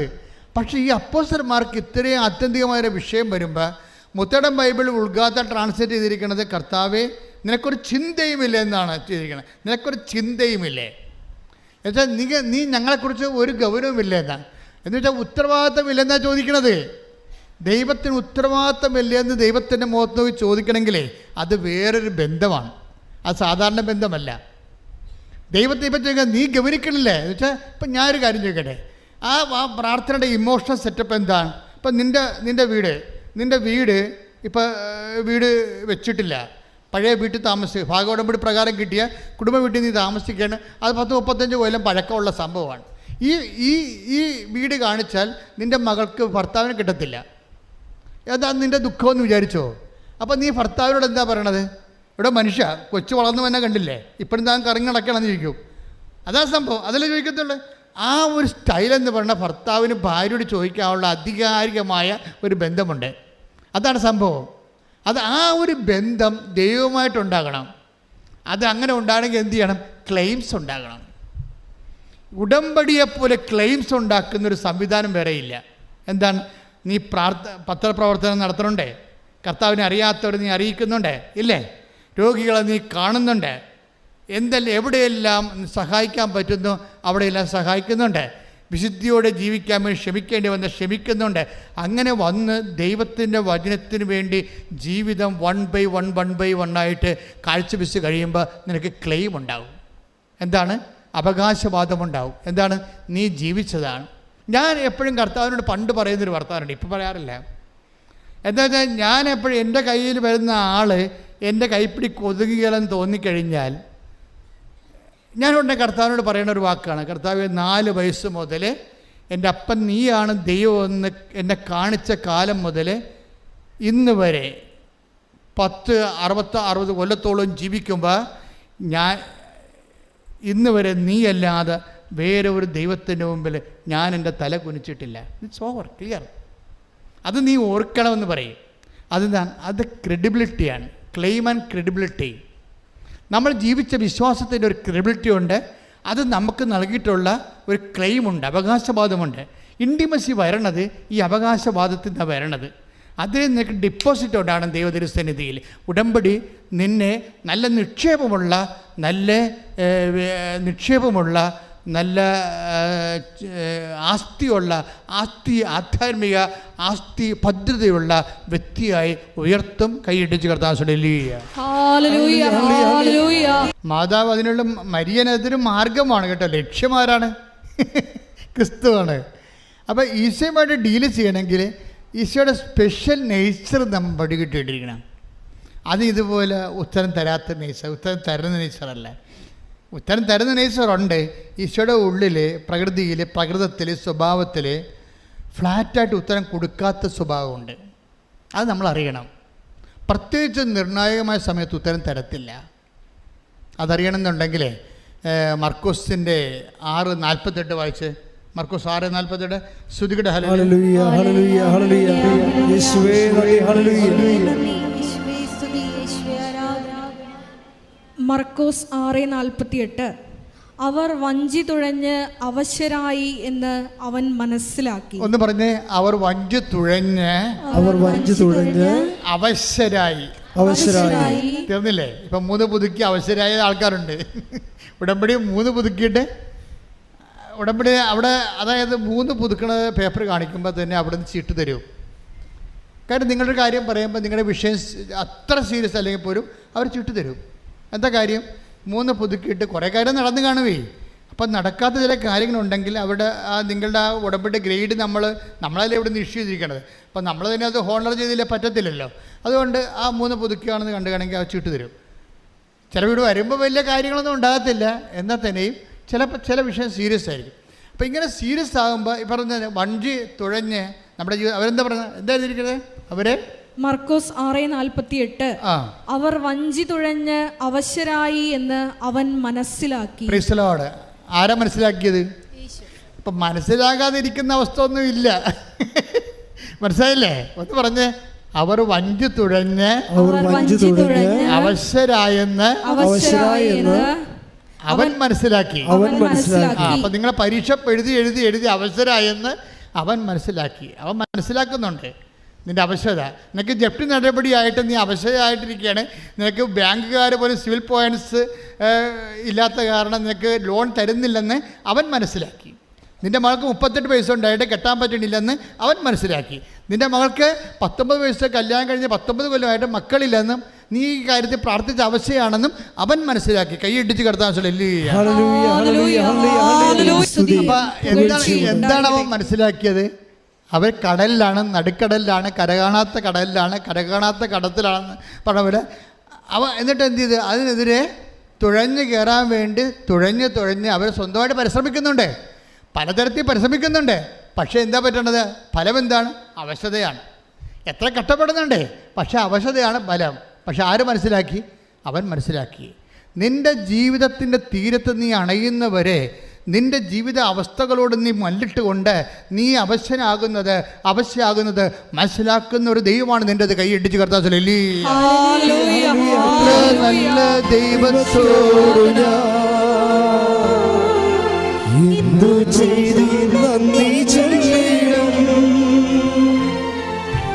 എന്റെ കൊച്ചു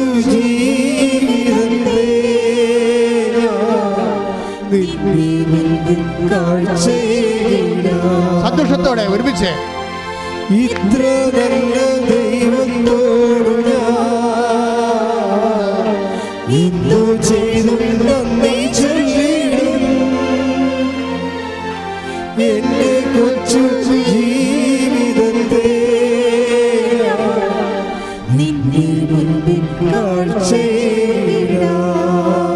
അടുത്ത വചനം വായിച്ചോളൂ. കാരണം കാറ്റ് പ്രതികൂലമായിരുന്നു. Praise the Lord. അവർ അവശരായിരുന്നു. എന്താണ് കാരണം? എന്താണ്? കാറ്റ് പ്രതികൂലം. അപ്പം നമ്മുടെ ജീവിതത്തിൽ അങ്ങനെയാണ്, കാറ്റ് പ്രതികൂലമാകും ചില സമയത്ത്. ചില ബന്ധുക്കാരെല്ലാം ഇപ്പം ഈ അവൻ്റെ ആദർശൻ്റെ സാക്ഷ്യം എന്താ? ആദർശന് മര്യാദക്കൊരു ജോലി ഉണ്ടായിരുന്നവനാണേ. മര്യാദക്കൊരു ജോലി ഉണ്ടായിരുന്നതാണ്, അത്യാവശ്യം ശമ്പളം കിട്ടുമായിരുന്നു. അപ്പം അവനാണ് തലയിൽ ജർമ്മൻ പഠിക്കണമെന്നും ജർമ്മനിയിൽ പോകണമെന്ന് തോന്നിയത്. അപ്പോൾ ആ ശമ്പളം ഉണ്ടായിരുന്ന ജോലി, നാട്ടിൽ വലിയ കുഴപ്പമില്ല ജീവിക്കാൻ പറ്റിയ ജോലി ഉണ്ടായിരുന്ന രാജിവെച്ചപ്പോൾ എന്ത് പറ്റി? ബന്ധുക്കളെ സ്വന്തപ്പെട്ട നാട്ടുകാർ പിന്നെ പൊട്ട പോഴ വിഡ്ഢി എന്നൊക്കെ വിളിച്ച് കാറ്റ് പ്രതികൂലമായിരുന്നു. അതാണ് കർത്താവിൻ്റെ വചനം. ഇപ്പം ചില സമയത്ത് നിങ്ങളുടെ ജീവിതത്തിൽ നിങ്ങൾ ചെയ്ത തെറ്റിനെ നിങ്ങൾ അവശരാകുമ്പോൾ നാട്ടുകാരും വീട്ടുകാരും നിങ്ങളെ പൊട്ട പോഴ വിഡ്ഢി എന്നൊക്കെ വിളിക്കും. അപ്പം നിങ്ങൾ അവശരാകുന്ന സമയത്ത് തന്നെ നിൻ്റെ സാഹചര്യവും നിൻ്റെ വീട്ടു സാഹചര്യവും നിനക്കെതിരാകും.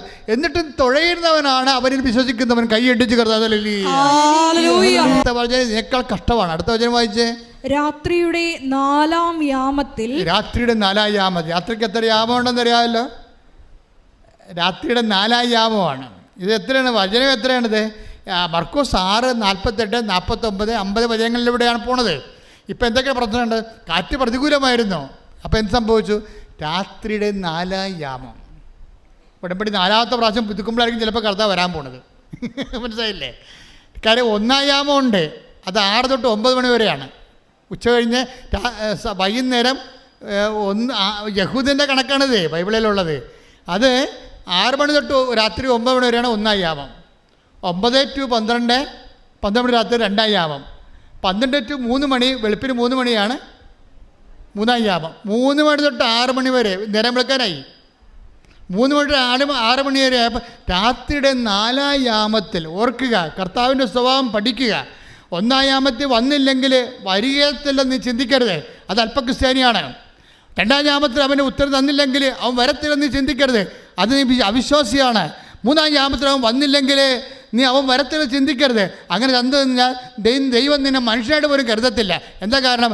4-ാം യാമത്തിലും അവൻ വരാൻ സാധ്യതയുണ്ട്. കാര്യം അവൻ നിനക്ക് വേണ്ടി വില കൊടുത്ത് നിന്നെ വീണ്ടെടുത്ത ദൈവമാണ്. 48, 49, 50. അടുത്ത വചനം വായിച്ചേ.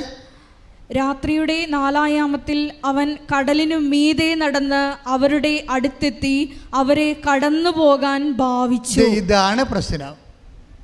രാത്രി 4-ാം യാമത്തിൽ അവൻ നേരെ വന്ന് വള്ളത്തിൽ കയറിയതല്ല ചെയ്യുന്നത്. രാത്രി 4-ാം യാമത്തിൽ അവൻ കടലിൻ്റെ മീതെ നടന്നു വന്നു. നിൻ്റെ ദൈവം ഏത് കടലിൻ്റെ മീതെയും കാറ്റിൻ്റെ മീതെയും അവൻ നടന്നു വന്ന് നിൻ്റെ വീണ്ടെടുപ്പ് നടത്തും. ശ്രദ്ധിക്കട്ടെ.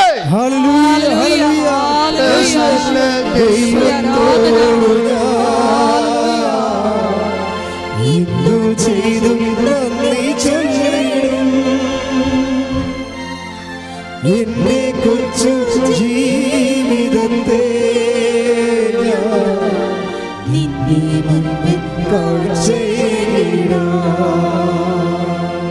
പരിശുദ്ധ പരമ ദിവ്യകാരുണ്യത്തിന്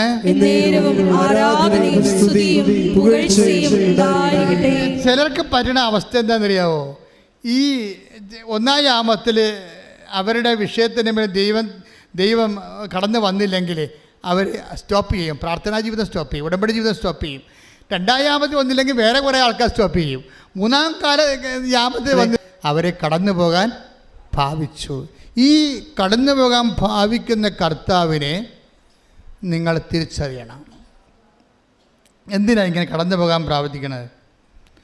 അതായത് ഈ മനുഷ്യരെ അവൻ്റെ റിസ്കിലും വിശ്വാസത്തിലും അവൻ്റെ പ്രത്യാശയത്തിലും ദൈവസ്നേഹത്തിലും ഈശോയെ ക്ഷണിക്കണം.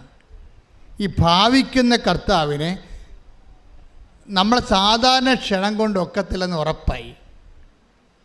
എന്താ കാര്യം വെച്ചാൽ നമ്മുടെ വിശ്വാസവും ഇപ്പം അപ്പോസ്തലന്മാർ എന്താ പറയുക? ഗുരു, ആ ഉറക്കം എന്തായിരുന്നു? അതൊരു ഭാവിക്കലായിരുന്നു, ഇല്ലേ? 4:38 മർക്കോസ് പറഞ്ഞില്ലേ, അവൻ വള്ളത്തിൻ്റെ തോണി കിടന്ന് ഉറങ്ങിയപ്പോൾ കൊടുങ്കാറ്റ് വന്ന് കടക്ഷോഭം ഉണ്ടായി. വള്ളം ഇങ്ങനെ ഈ തിരമാലകളിട്ട് അമ്മാനമാടുകയാണ്. അമ്മാനമാടുന്നൊരു വള്ളത്തിൽ കിടന്ന് ഉറങ്ങാൻ വല്ലവർക്കും പറ്റുമോ? ശ്രാങ്കമാർക്ക് പോലും പറ്റത്തില്ല, പരിചയമുള്ള. അതാറ്റി പിടിച്ച. അപ്പോൾ എന്നിട്ടും കർത്താവ് ഉറങ്ങിയെന്ന് പറയുമ്പോൾ അത് ഉറക്കമാണ്, അതൊരു ഭാവിക്കലാണെന്ന്. അത് പറഞ്ഞു തരണമെങ്കിൽ പരിശുദ്ധാത്മാവ് ഉണ്ടാകണം നിൻ്റെ കൂടെ. നിൻ്റെ വീട്ടിൽ നിൻ്റെ കർത്താവുണ്ട്. അവൻ ഉറക്കം ഭാവിക്കണമെങ്കിൽ ദൈവവേദലെ നിൻ്റെ ഭാഗത്തുനിന്ന് ഇൻറ്റിമേറ്റ് ആയിട്ടുള്ള ഒരു വിളി ഉണ്ടാകണം. എന്താണ്? ഞങ്ങൾ നശിക്കുന്നു, അത് നിനക്ക് യാതൊരു ഗൗരവമില്ലേ? എൻ്റെ കർത്താവേ, ഞങ്ങൾ പോകാൻ ആഗ്രഹിച്ചപ്പോഴാണ് ഇപ്പോൾ അപ്പന് ക്യാൻസർ വന്നിരിക്കുന്നത്. അപ്പോൾ അതുകൊണ്ട് ഈ വിഷയത്തിൽ ഞങ്ങളെ പരീക്ഷിക്കരുത് എന്ന് പറയണമെങ്കിൽ ഒരു ബന്ധമുണ്ടാകണം. ഭാവിക്കുന്ന ഈശോയുടെ പണ്ട് മുതലേ ഉള്ളൊരു സ്വഭാവമാണ്. അതായത് നമ്മളുടെ കൂട്ടായ്മയിലേക്ക് കർത്താവ് കടന്നു വരണമെങ്കിൽ ഈ ഭാവിക്കൽ എന്ന് പറയുന്ന എന്താ സംഭവം? കടന്നു പോകാൻ ഭാവിക്കുക. അതിൻ്റെ അർത്ഥം എന്താ? ഉറങ്ങുന്നതായിട്ട് ഭാവിക്കുക. ഇങ്ങനെ വരുമ്പോൾ എന്താ സംഭവിക്കണത്? നമ്മൾക്ക് നെറ്റ് ഇഫക്റ്റിൽ പ്രാർത്ഥന കേൾക്കുന്നില്ല എന്നുള്ള ഇഫക്റ്റാണ് ഉള്ളത്, അറിയാമല്ലോ. ദൈവത്തിന് ഭാവിക്കലാണത്, നമ്മളെ പറ്റിക്കണതാണ്, കളിപ്പിക്കണതാണ്. പക്ഷെ നമ്മുടെ അവസ്ഥ എന്താണ്? നമ്മുടെ വിസ പ്രോസസ് നടക്കണില്ല, PR കിട്ടണില്ല, ഇപ്പം തന്നെ ജപ്തിക്ക് ഓർഡർ വന്ന് നമ്മൾ അനുഭവിക്കുന്നത് ഭയങ്കരമായ സങ്കടങ്ങളാണ് അനുഭവിക്കുന്നത്. ഈ സങ്കട സമയത്തുള്ള ഭാവിക്കലിനെ ദൈവത്തെ കക്ഷി ചേർക്കുന്നതിന് നിലവിലുള്ള നിൻ്റെ അശരം പുശാരം വിശ്വാസം പോലെ നടത്താം, ആത്മബന്ധം ഉണ്ടാവണം നടത്താം. മനസ്സിലായില്ലേ? ഇതുകൊണ്ടാണ് ഉടമ്പടി ചെയ്യുമ്പോൾ അത് ഇത്തിരി മെനയായിട്ട് ചെയ്യണം, വൃത്തിയായിട്ട് ചെയ്യണം. ആക്കാനും വേണ്ടി ഓക്കാനിക്കണമെന്ന് അർത്ഥം. എൻ്റെ കർത്താവിന് വേണ്ടി ഞാൻ ഉടമ്പടി ചെയ്തു, അവൻ തന്നാലും തന്നില്ലേലും. ഈ വാക്ക് കറക്റ്റ് മനസ്സിൽ സൂക്ഷിക്കണം. ഒന്ന് പറഞ്ഞു, 1 കൊരിന്ത്യൻസ് 15:19. ഈ ജീവിതത്തിന് വേണ്ടി മാത്രം, ഈ ജീവിതത്തിന് വേണ്ടി മാത്രം ക്രിസ്തുവിൽ പ്രത്യാശ വച്ചിട്ടുള്ളവരാണെങ്കിൽ നമ്മൾ എല്ലാ മനുഷ്യരെയും കാൾ നിർഭാഗ്യരാണ്. എന്താ പ്രശ്നം വെച്ച് കഴിഞ്ഞാൽ, ക്രിസ്തുവിൽ പ്രത്യാശ വെക്കുന്നവരെ ഇപ്പോൾ 1-ാം യാമക്കാരുണ്ട്, 2-ാം യാമക്കാരുണ്ട്, 3-ാം യാമക്കാരുണ്ട്, 4-ാം യാമക്കാരുണ്ട്. ആ 3-ാം യാമത്തിലും ഭൗതിക നേട്ടം ഉണ്ടാകണില്ല. പ്രാർത്ഥന മാത്രം മിച്ചം, കഷ്ടപ്പാടും മിച്ചം, ഉറക്കമില്ലായ്മയും കഷ്ടപ്പാടും സംഘർഷവും മിച്ചം. അപ്പോൾ ഇത് എവിടെ കൊണ്ട് ദൈവം നീതിമാനാണെന്നല്ലേ നമ്മൾ പറയണത്. അപ്പോൾ പിന്നെ ഈ നമ്മൾ ഇത്രയും കഷ്ടപ്പെടാത്ത ആൾക്കാർ കാനഡയിൽ പോവുകയും കഷ്ടപ്പെട്ട നമ്മൾ കരക്ക് നിൽക്കുകയും ചെയ്യുമ്പോൾ അവസ്ഥ എന്തായിരിക്കും? അപ്പോൾ നിങ്ങൾ മനസ്സിലാക്കണം, ഈ നമ്മളുടെ ക്യാഷ് ആൻഡ് കൈൻഡായിട്ട് ഇപ്പോഴും മുടക്കരുത്. അത് പണ്ടിതുപോലെ പ്രാർത്ഥന മുടക്കി കർത്താവിൻ്റെ വരവും പ്രതീക്ഷിച്ച് വരാതിരുന്നപ്പോൾ ചമ്മിപ്പോയ ഒരാളുണ്ട് ബൈബിളിൽ. ആരാണത്? മറിയം. ഒരു കാലത്ത് കർത്താവിൻ്റെ പാദാന്ത്യത്തിൽ നിന്ന് വചനങ്ങളെല്ലാം കേട്ടതാണ്. പക്ഷേ കുടുംബത്തിൽ കേട്ടത് മിച്ചം. അപ്പം ഭർത്താവ് വേലയും കൂരി ഉണ്ടായിരുന്നവൻ കുടുംബത്തിൽ അരി വാങ്ങിക്കാൻ അത്താഴം മുടക്കാതെ കൊണ്ടുവന്ന ആങ്ങളെ തന്നെ പണി മേടിച്ച് അവൻ ചത്തുപോയി. അവൻ ചത്തത് ആ ക്ഷീണമായപ്പോൾ തന്നെ മാർത്ത ആളെ വിട്ടാണ് വന്നില്ല. മരിച്ചപ്പോൾ വരുമെന്ന് വിചാരിച്ച് വന്നില്ല, അടക്കത്തെ വരുമെന്ന് വിചാരിച്ച് വന്നില്ല. യാമങ്ങളിങ്ങനെ മാറി മാറി വരിക. ചീഞ്ഞപ്പോൾ വന്ന. പക്ഷെ ചീഞ്ഞപ്പോൾ വന്നപ്പോഴേ അന്ന് അടുക്കളയ്ക്ക് പണിക്ക് ചെയ്തിരുന്ന മാർത്തയാണ് ലീഡ് ചെയ്തത്. മറിയത്തിൻ്റെ കാര്യം സ്വാഹ. എന്താ കാര്യം? അവൾ വീട്ടിൽ തന്നെ ഇരുന്നെന്നാണ് ബൈബിൾ പറയണത്. ഓടിപ്പോയതാരാ? മറിയം. അമ്മ മാർത്ത കർത്താവോട് പറയുന്നൊരു വാക്കുണ്ട്, ഞാൻ ഈ ജീവിതത്തിന് വേണ്ടിയല്ല നിൻ്റെ പുറകെ നടന്നത്. ഞാൻ നടന്നത് നീ വരാനിരിക്കുന്ന രക്ഷകനാണെന്ന്. കർത്താവേ, നീ ഇവിടെ ഉണ്ടായിരുന്നെങ്കിൽ എൻ്റെ സഹോദരൻ മരിക്കരുത്. I know it. നീ ഇവിടെ ഇല്ലല്ലോ. ഇപ്പം ഇല്ലാത്തതിന് പിന്നെ ഉണ്ടെന്ന് പറഞ്ഞൊരു കാര്യമില്ലല്ലോ. നീ ഇവിടെ ഉണ്ടായിരുന്നെങ്കിൽ എൻ്റെ സഹോദരൻ മരിക്കില്ലായിരുന്നു. പക്ഷേ എനിക്കൊരു കാര്യം അറിയാം, നീ ചോദിക്കുന്നത് എന്തും ദൈവം നിനക്ക് തരുമെന്ന് എനിക്കറിയാം. അങ്ങനെ ചത്ത് കിടക്കുമ്പോഴും ചീഞ്ഞ് അഴുകിയിരിക്കുമ്പോഴും നീ ചോദിക്കണത് എന്തും ദൈവം നിനക്ക് തരുമെന്ന് എനിക്കറിയാമെന്ന് പറയുന്നതാണ് മറിയത്തെക്കാൾ വലിയ വിശ്വാസം. ശ്രുതിക്കട്ടെ ഹല്ലേലൂയ.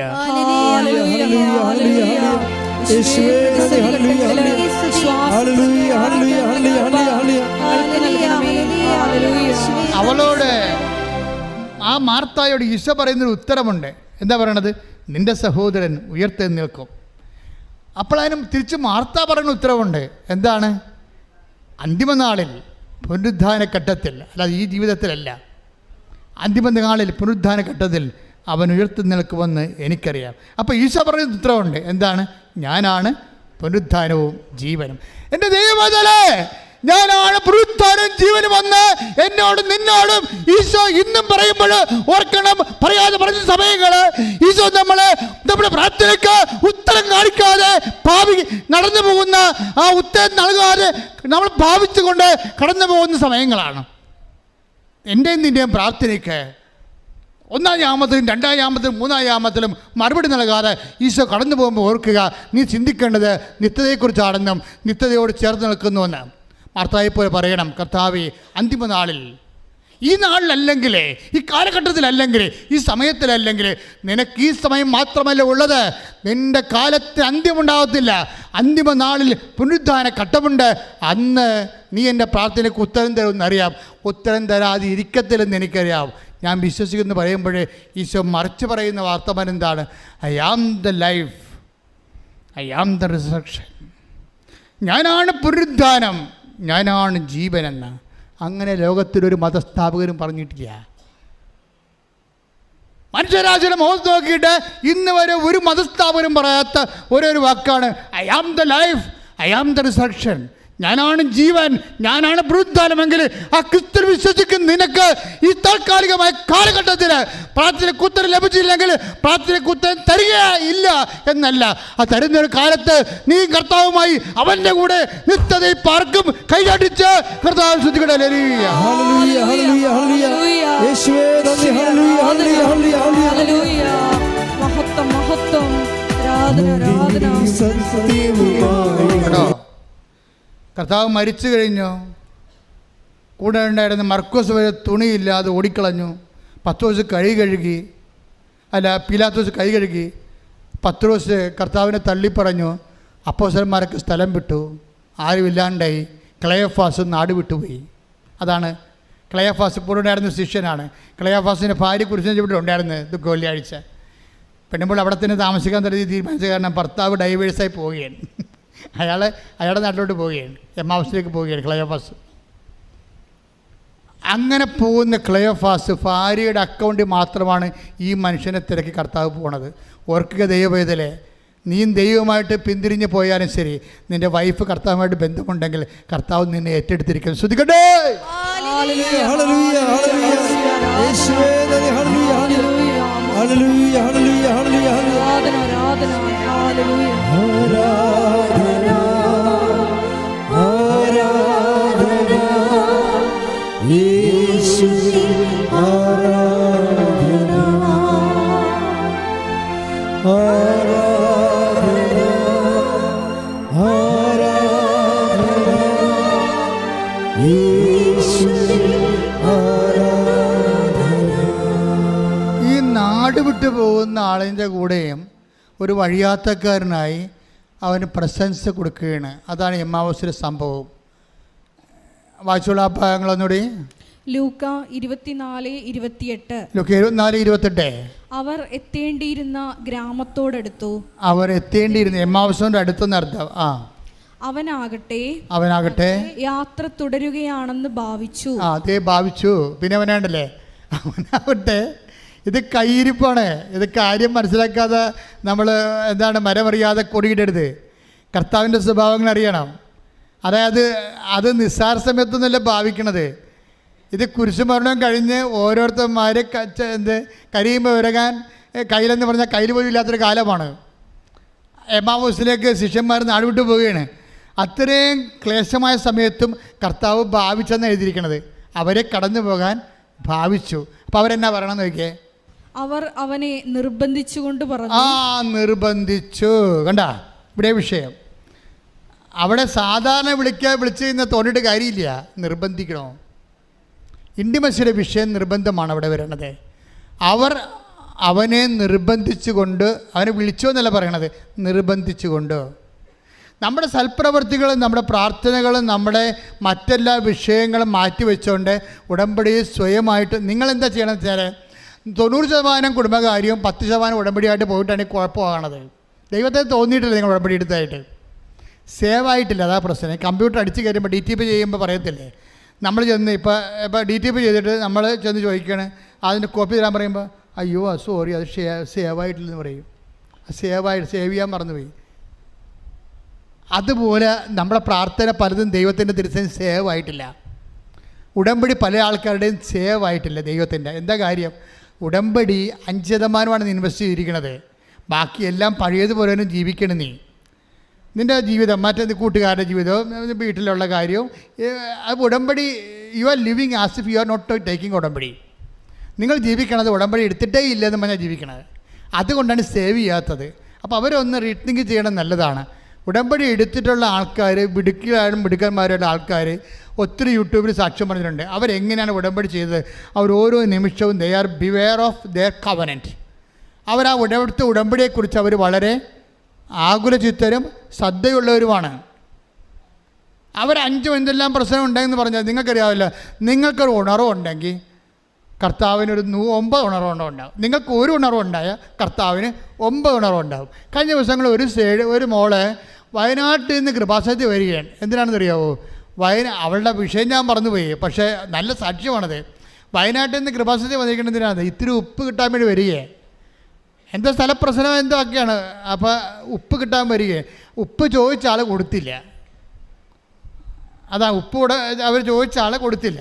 അതുകൊണ്ട് ഈ ഉപ്പ് എവിടെ നിന്ന് കിട്ടുമെന്ന് വിചാരിച്ചുകൊണ്ട് അവർ ഒറ്റക്ക് വന്നപ്പോൾ ആരും കൂടെ വരാനില്ല. പിന്നെ 10 വയസ്സുള്ള മകള് ചേർത്തുകൊണ്ട് കോഴിക്കോട് ബസ് സ്റ്റാൻഡിൽ വന്നിട്ട് അവിടുന്ന് പിന്നീട് ട്രെയിനിന് വന്ന് അവിടുന്ന് പിന്നെ ട്രെയിനിന് വന്ന് മാരേക്കുളത്ത് ഇറങ്ങി ഒറ്റയ്ക്ക് ഇവിടെ വരികയാണ്. ഇതൊക്കെ ദൈവം കാണുന്നില്ലേ? അവൾ ഒറ്റക്കാണ് വരുന്നതെന്നൊക്കെ ദൈവം കാണുന്നില്ലേ? അവിടെ കൂട്ടാരിയിലൊന്നും കാണുന്നില്ലേ? അങ്ങനെ ഒറ്റക്ക് നീ ചെയ്യുമ്പോൾ അതെല്ലാം കാണുന്ന ഒരാളുണ്ട്, നിൻ്റെ സത്യസന്ധത. അത് അവളുടെ സാക്ഷ്യം നീ കേൾക്കണം. കഴിഞ്ഞ ആഴ്ചത്തെ ഏറ്റവും ടോപ്പ് സാക്ഷ്യം അതാണ്. ദൈവത്തിൻ്റെ സാന്നിധ്യം നേരിട്ട് അനുഭവിക്കുന്ന സാക്ഷ്യമാണ്. അപ്പം നമ്മൾ ചെയ്യുമ്പോൾ ഈ ഉടമ്പടി എടുക്കണ ആ ഒരാഴ്ചയല്ല, ആ എല്ലാ കാലഘട്ടത്തിലും ഞാൻ ദൈവമായിട്ട് ഉടമ്പടിയിലാണെന്നുള്ള ബോധ്യത്തിൽ നീ ജീവിക്കാൻ തുടങ്ങിയാൽ മറ്റുള്ളവരൊക്കെ തോന്നിയ മാസങ്ങൾ ഒത്തിരി പറയും. എടാ, നിങ്ങൾക്കൊരു കാര്യം അറിയാമല്ലോ, എൻ്റെ രൂപത്തിൽ അച്ഛന്മാർ ഇന്നും എന്നെ ക്രൂശിക്കുന്നവരുണ്ട്. ഇതിപ്പോൾ തുടങ്ങിയതല്ല, ഞാൻ ഈ ശുശ്രൂഷ ഏറ്റെടുത്ത കാലം മുതൽ ഒരു പറ്റം ആൾക്കാരുടെ പുറകെ ഉണ്ട്. അതിൽ പുറത്തുള്ളവരുണ്ട്, അകത്തുള്ളവരുണ്ട്, അച്ഛന്മാർ തന്നെ വീഡിയോ ഇറക്കുന്നുണ്ട്. എന്നിട്ടും എന്തുകൊണ്ടാണ് ഞാൻ ഈ ശുശ്രൂഷയോട് മുന്നോട്ട് പോണത്? ഞാൻ കണ്ട ഒരാളുണ്ട്, അത് വേറെ ആരും കാണാത്ത ആളാണ്. എന്തുകൊണ്ടാണ് മാതാവിൻ്റെ പ്രത്യക്ഷീകരണം ഉണ്ടായത്?